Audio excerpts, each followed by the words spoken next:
Hey guys, I'm back with a video on video and image analysis, in particular for IYPT purposes. And today I'll present an analysis that I did back in graduation for a lab experiment to give a good start into video analysis. Because video analysis, video analysis is composed of image analysis frame by frame. But we have to make sure that the analysis that we are doing works for each frame. And here we will only have one image and we only have to make it work for this image. So it's a little bit easier. There are less problems that can arise. I think it's a good starting point to jump right into the matter.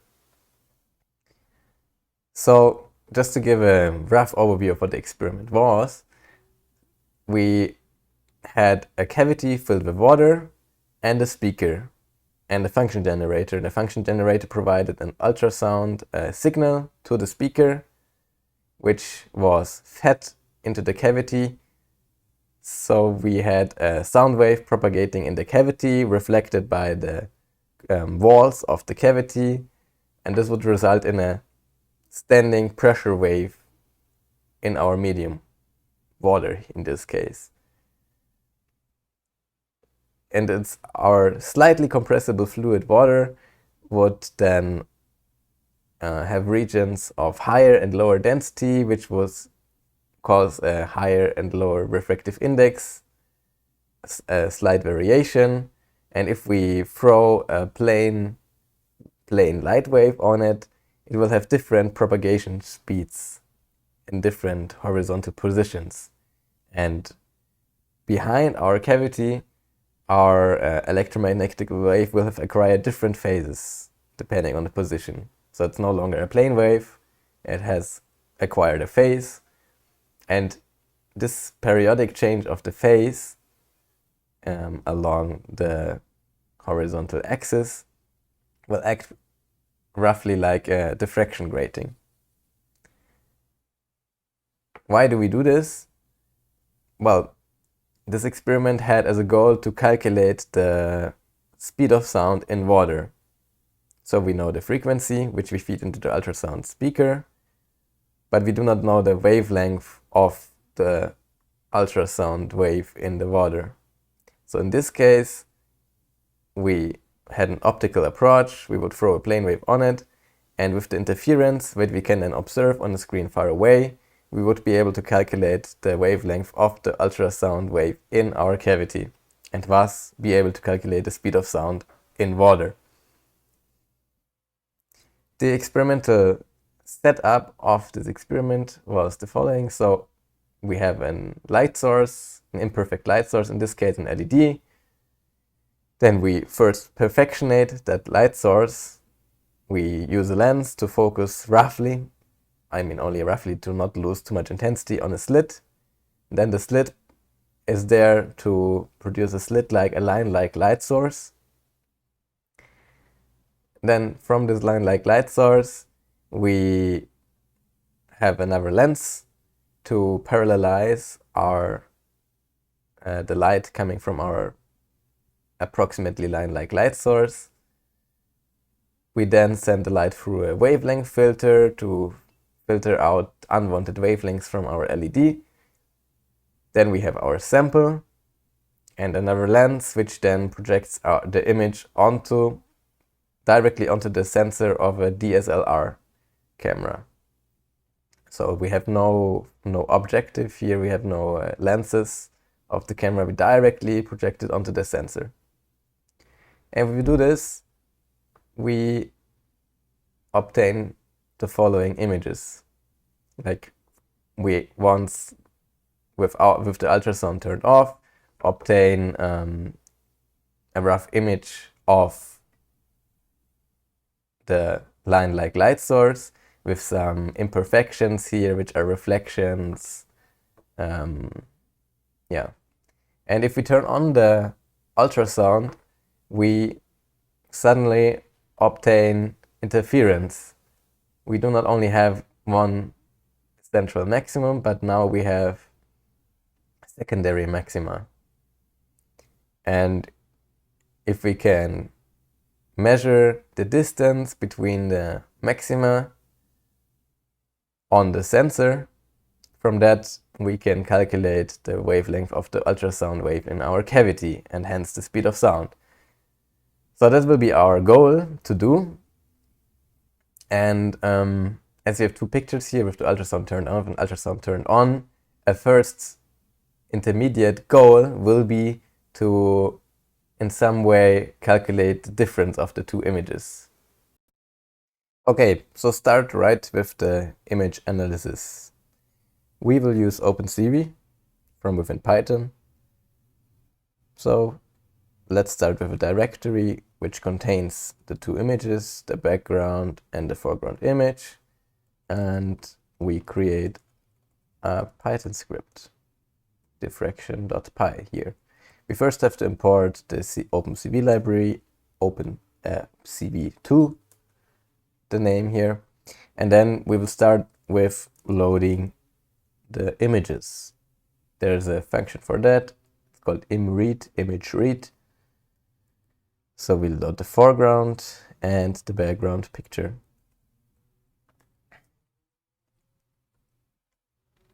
Let's see if it works. Okay, the background is 718. Let's see if it works.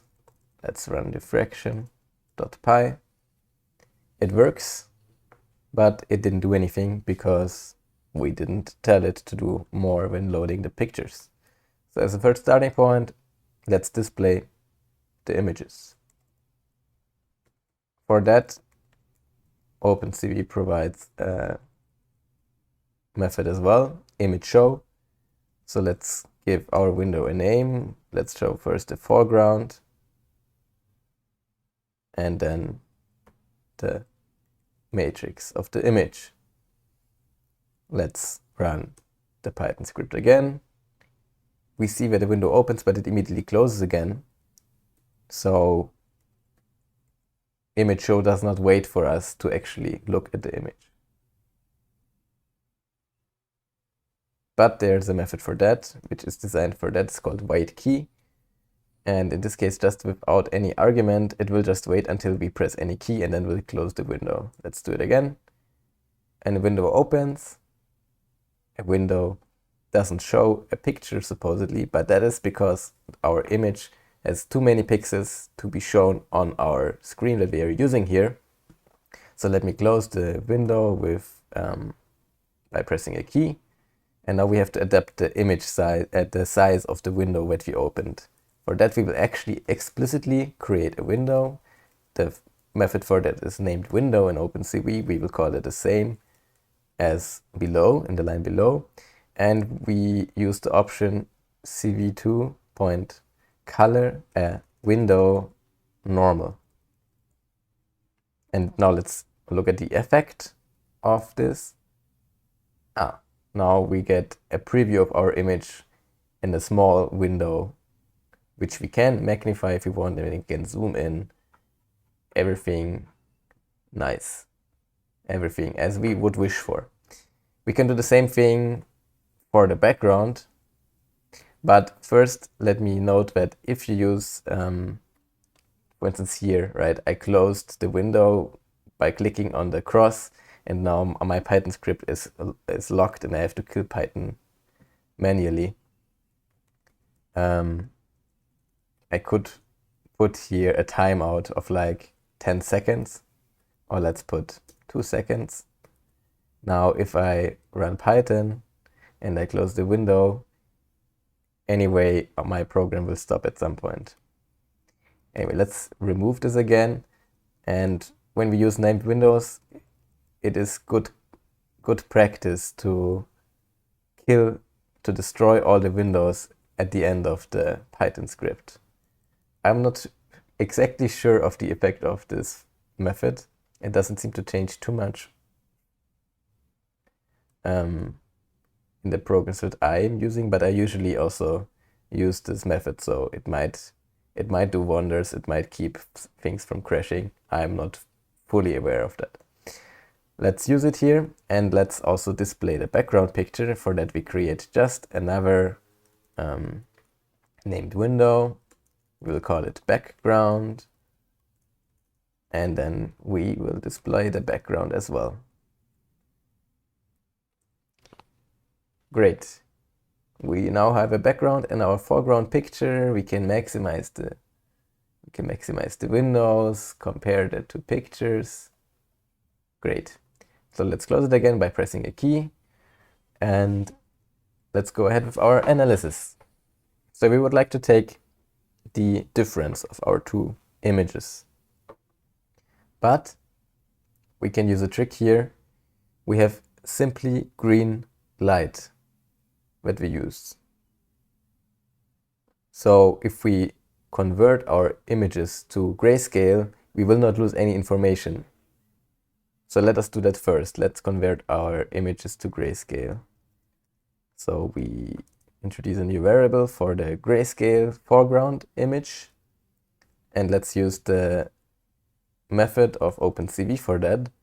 We use the foreground image and we tell how to convert the colors from blue, green, red to grayscale.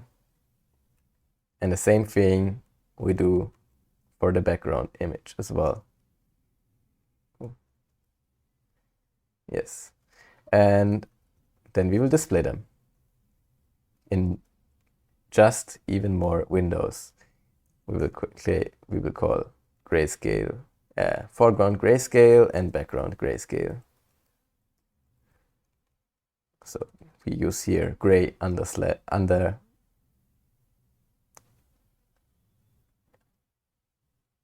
and background grayscale.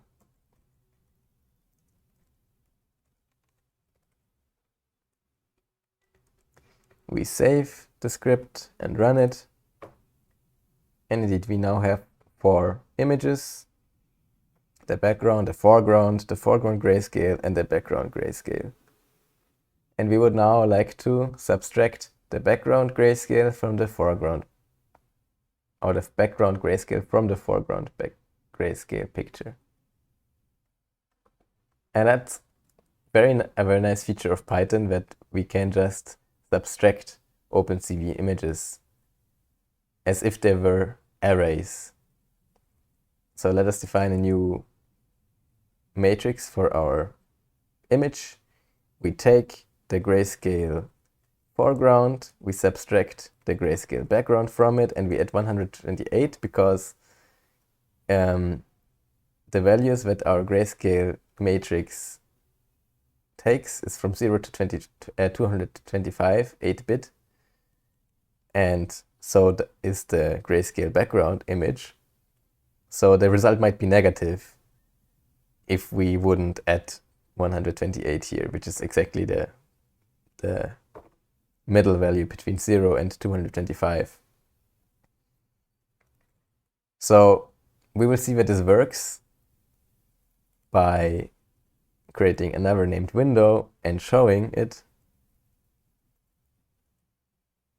So let's create a new window, this grayscale difference.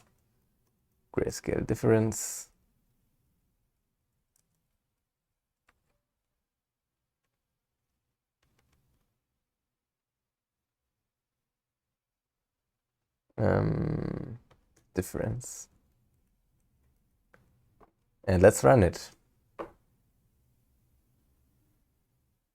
Yes, we have the grayscale difference where the images are coinciding. We now added the value of 128 to it. So in these regions, we have just an average, like a medium value of grayscale. In the center, where we have the central maximum, the background image has more intensity than the foreground image. Hence, now in the difference, we have a darker region. And where we have the first secondary maxima, now it is a brighter region of the image. So by taking the difference, we differentiate between the central maximum and the first secondary maxima. So what we now want to do is isolate them. We can do this by applying a threshold.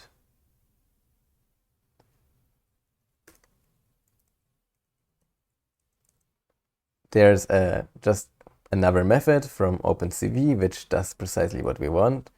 We feed the grayscale difference to it, and we will select all the to first show what it does, all the pixels which are brighter than 128 and up to 255. And we have to feed here the type of threshold, which is binary, like only what is above 128 it will select. Then let us show the thresholded image again. We do always the same thing. We create a new window and show the image in the newly created window. That's called as threshold. And then we show the thresholded image in this window.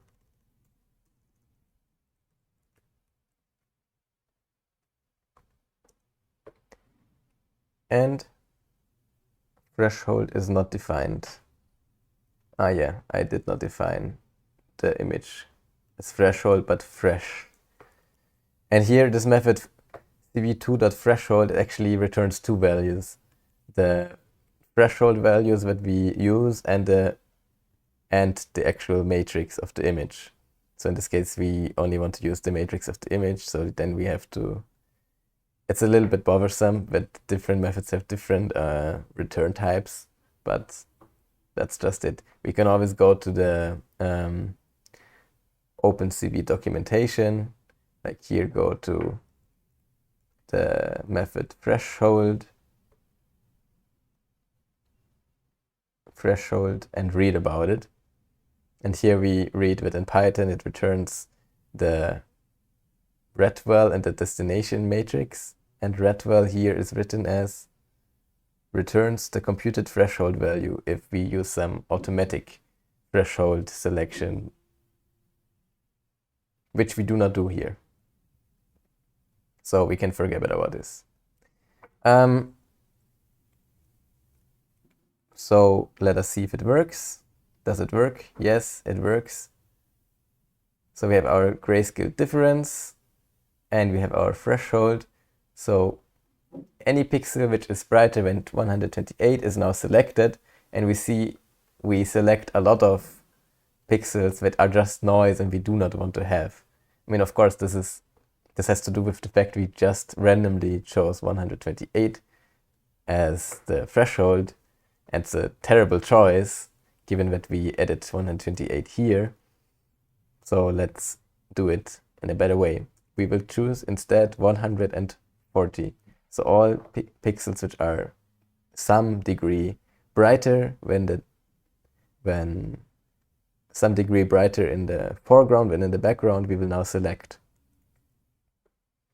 Rerunning the script then leads to a much better selection. So this pretty much coincides with the first secondary maxima that we actually want to detect. So this worked great. Now that we have the pixels selected, we could theoretically do an analysis which is based on the pixels. We could go through all the pixels that we selected and compute the average X position, and then divide the two lines into two parts, and for each part calculate the horizontal X position, and then we have our distance in the distance between the two secondary maxima calculated like that. But usually in OpenCV we have OpenCV already provides some ready methods such that we do not have to do a lot of manual work in order to do things like that. In this case, what we'll try to do is from the thresholded image, we'll try to detect the edges and then fit lines into the edges of the maxima to then calculate from the fitted lines the horizontal position of those lines. OpenCV provides an implementation of the so-called Canny edge detector.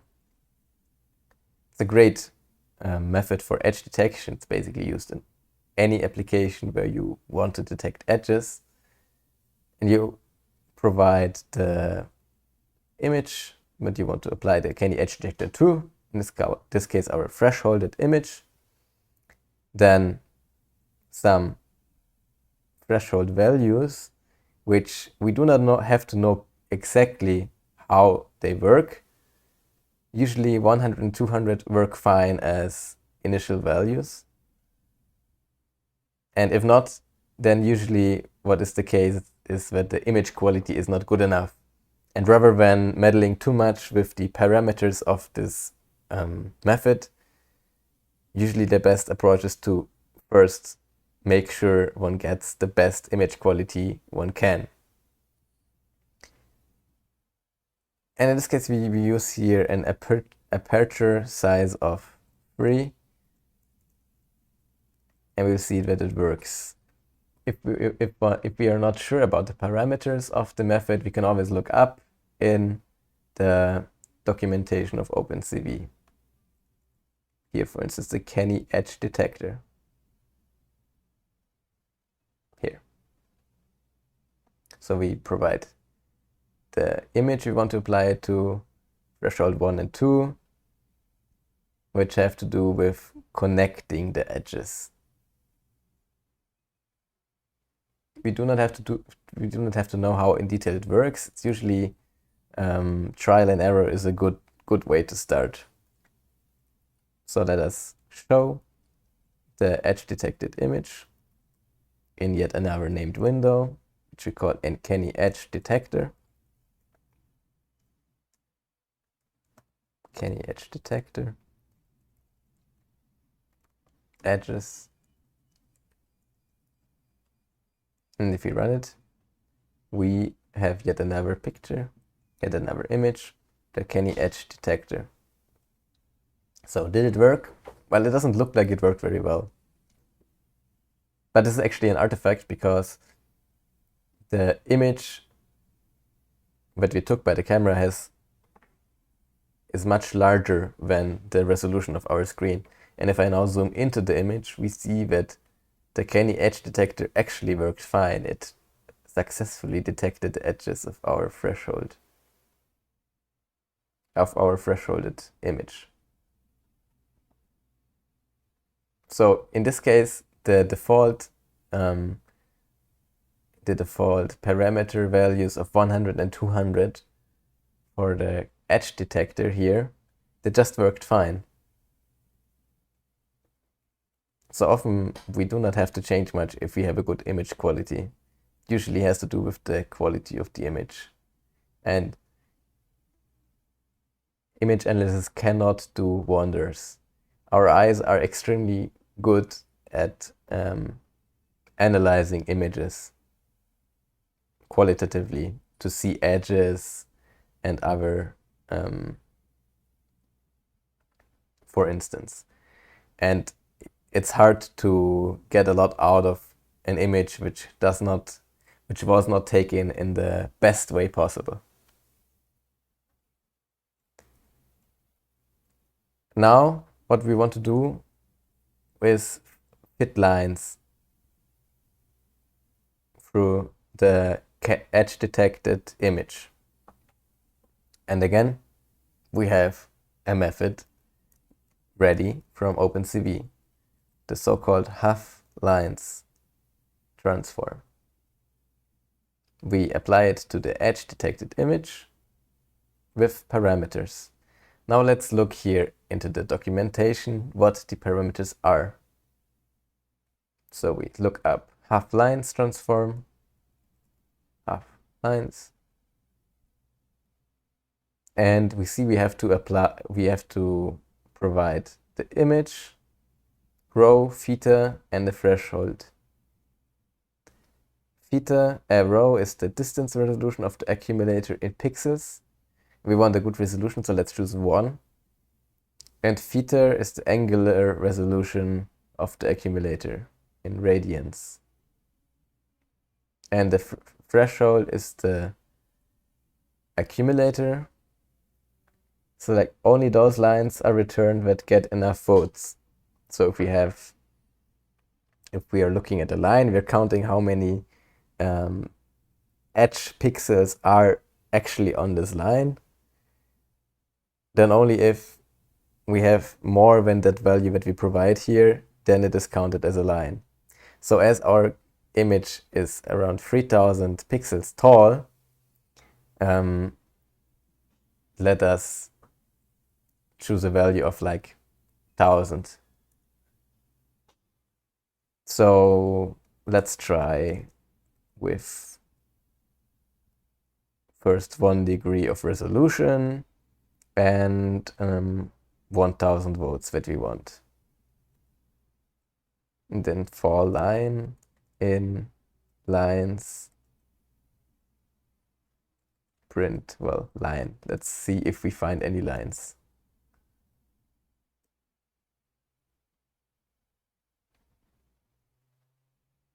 NumPy is not defined. Okay, I used pi, but I did not import NumPy. So let's import NumPy as np.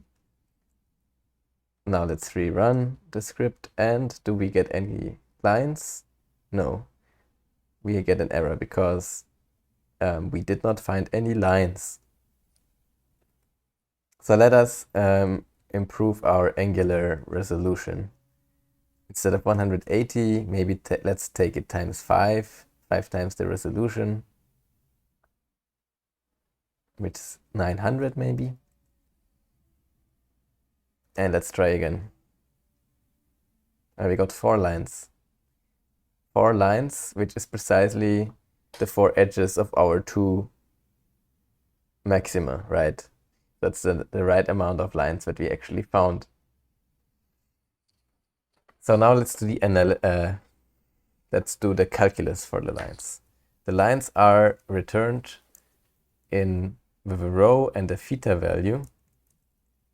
And let's read up on that. So what is returned? The output is row theta, where row is the distance from the coordinate origin 0, 0, top left corner of the image, and theta is the line rotation angle in radians. 0 corresponds to a vertical line and pi over 2 to a horizontal line.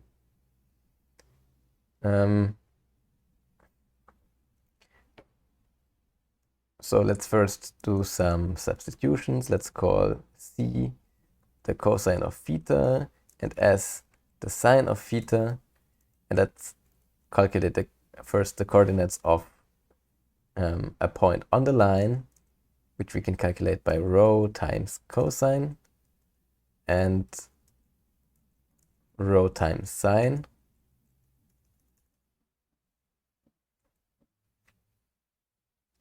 And now we will simply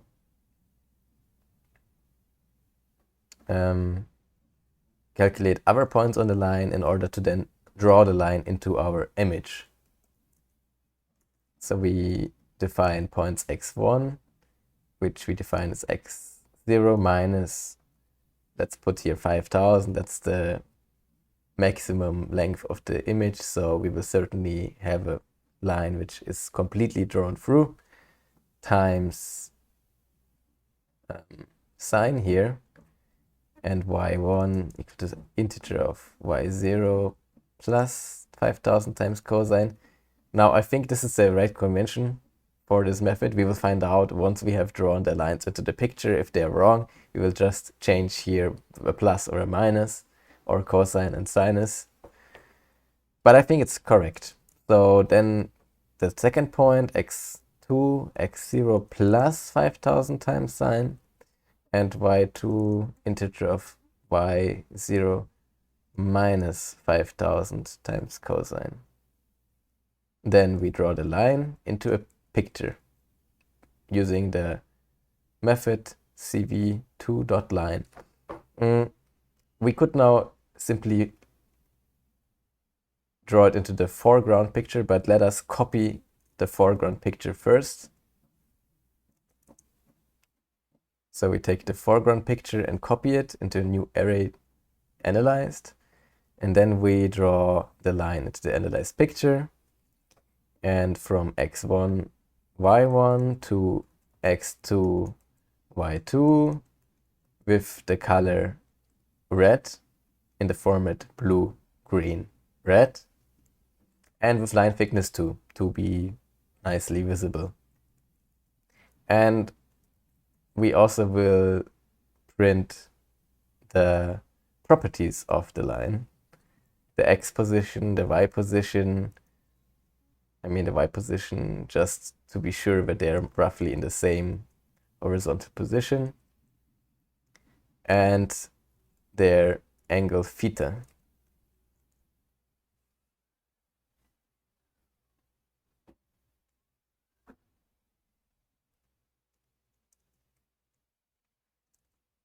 And we use x0, y0, and theta.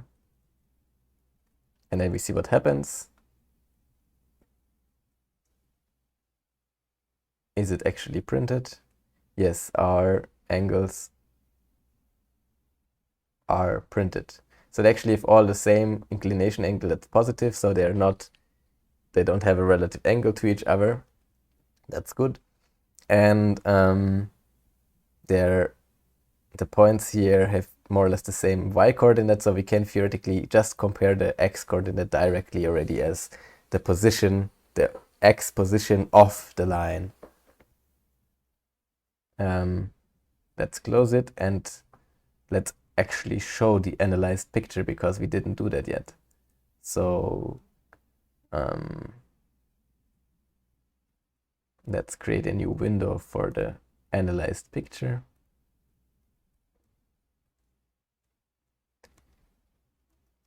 Analyzed foreground.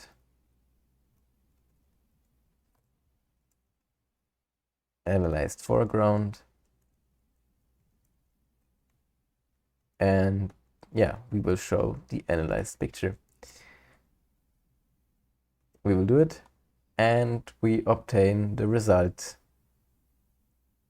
Analyzed is not defined because I misspelled it. Then of course it can't work. Doing so, something is still wrong. Analyzed, I also misspelled the window. Okay, now it should work. Does it work? Yes. So now we have the analyzed foreground picture with the fitted red lines at the edges of our first secondary maxima, as we desired. And as you can see, as in the how can I? Okay, I scrolled to the most up already. At the bottom and the top, the lines to good approximation actually describe the edges of the maximum. Yeah, that's basically it. We get the coordinates out. So we have in pixels the x position of 3174, 75, and 3159 roughly. And for the second one, 3240 and 3224.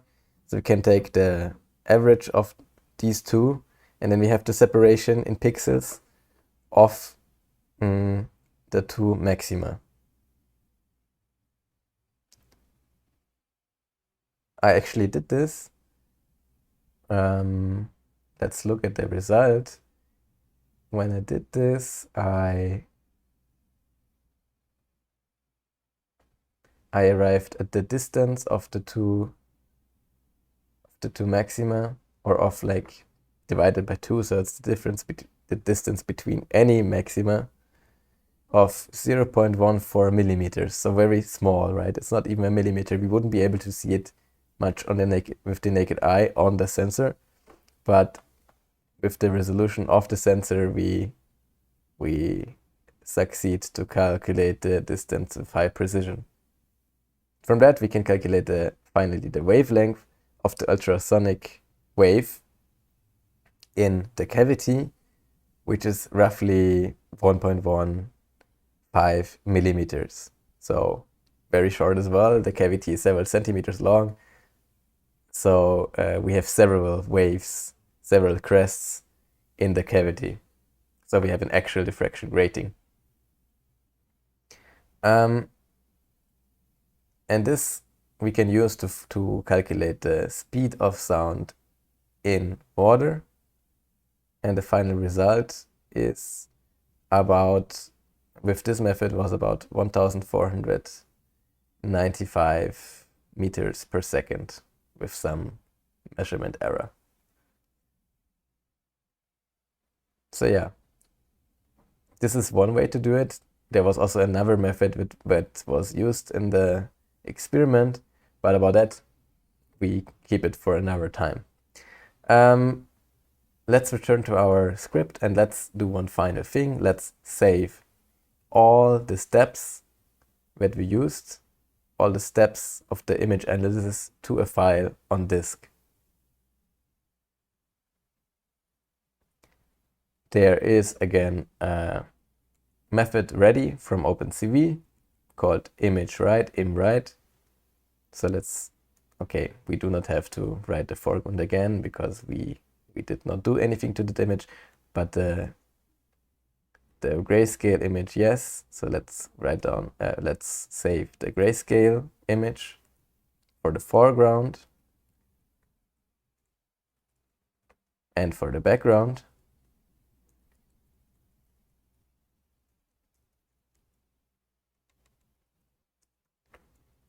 And then we do save the grayscale difference. We save the threshold.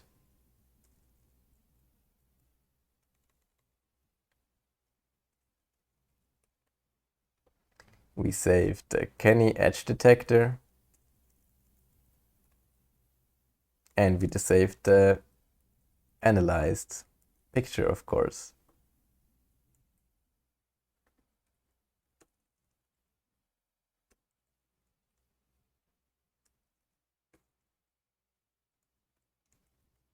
So let's run it one last time. All of our windows open. We can close them. And now in the directory, we have many more images, namely all the steps we used in our analysis. So let's go to our directory. There we now have all the files. We have the background grayscale, the foreground grayscale, the grayscale difference, the threshold, the edge detected image, and the analyzed image. So the grayscale background, grayscale foreground, we took the difference, we arrived at the grayscale difference, we thresholded the image, we detected the edges of the thresholded image, and we fitted lines into the edges, represented here by the red lines. Yeah, that's it. I hope you liked that video. I think it's a légère introduction to image analysis. Things don't always have to be very complicated. And with a few lines of code, we succeed to, we only use the ready methods of OpenCV and we can do a lot of things with it. We do not have to understand how exactly all of the methods work. Of course, some rudimentary reading of the documentation helps, but trial and error just helps a lot to arrive at the image analysis. That's it.